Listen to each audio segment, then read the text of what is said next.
Hi, my name is Charles Howard, and I'm doing this project on vocation and calling.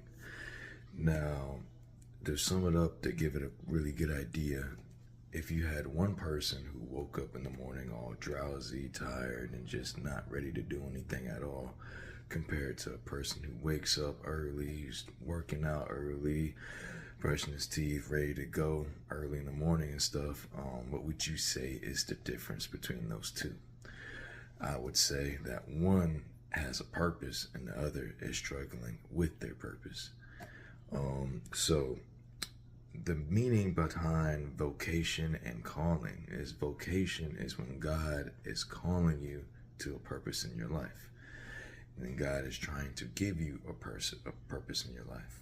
And calling itself, it could be to a role, it could be to any sort of job, or you helping somebody in their life, or just even to become a follower of Christ.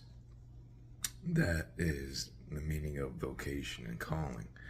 Now, and Carl Jung, he is a famous psychiatrist, and he has said that over 1/3 of his patients actually did not suffer from any sort of like mental neurosis.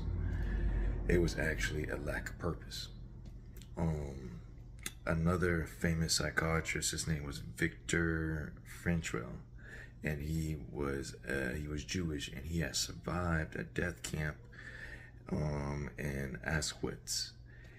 And he had explained and told to a lot of interviewers that came to talk to him, he had said that as soon as somebody lost their meaning and lost their purpose for continuing to work every day and fight through every day, they pretty much were dead within the next day or two.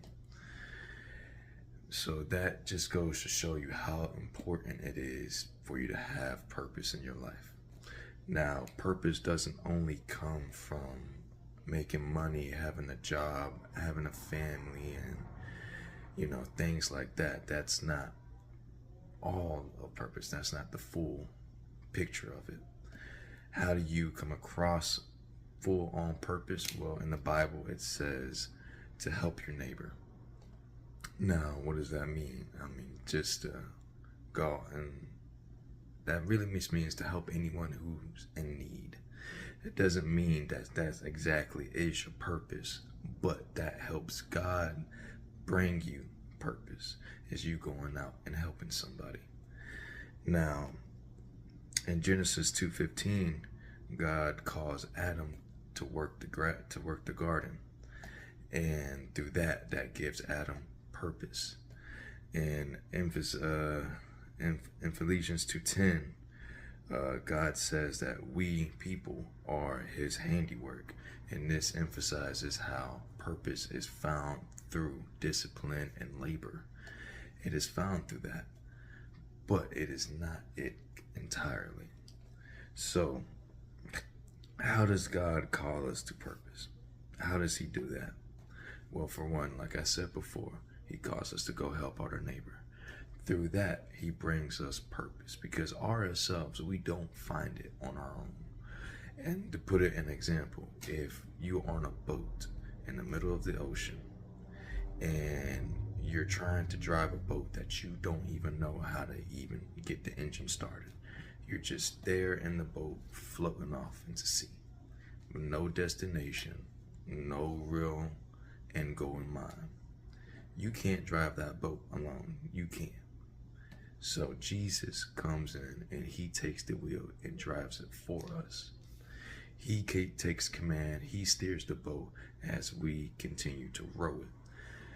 So, to put it in a perspective in real life, that is equivalent to us leaving all of our problems, leaving all of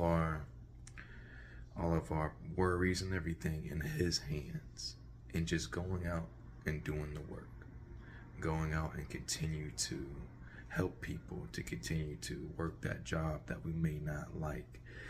And I mean, doing this in a way of pleasing Jesus, of pleasing God, of doing it in a way of it's not for me, it's not for my own happiness, but it's to please you, Lord. I'm doing this because I want you to guide me to a better part of my life where I can serve you more, where you can use me as a pawn, as your soldier, for a bigger role in your picture. And that alone is how we find purpose, through Jesus. Jesus steers the boat as we continue to row it and push forward in it, because we can't do it alone. We can go and fill it up with all of these meaningless things, like making a whole lot of money, going out partying and doing a bunch of crazy stuff and investing in things that we don't need. We can do that, and yes, that brings a certain level of happiness. But as we get older, we're still going to continue to ask that question: what is the meaning of life? Why am I put on this earth? And the only person that can answer that is Jesus. And that is why we must put all of our problems, our worries, and our burdens in Jesus' hands.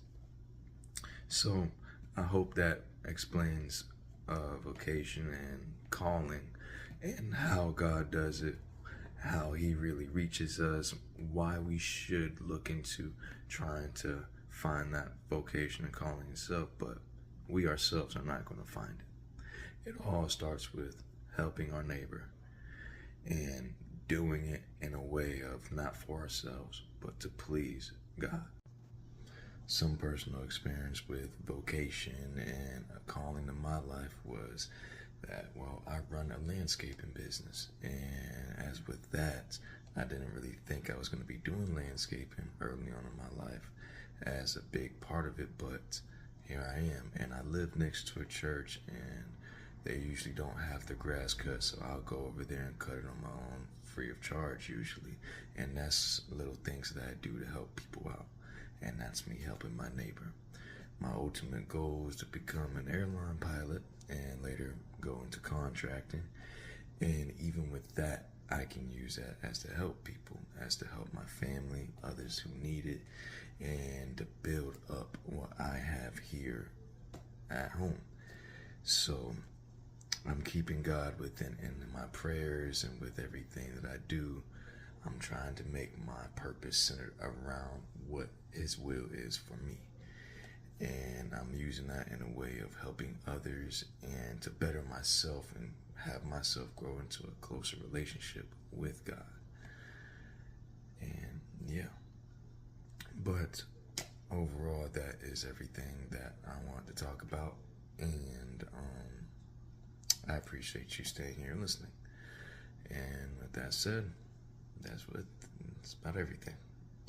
Goodbye.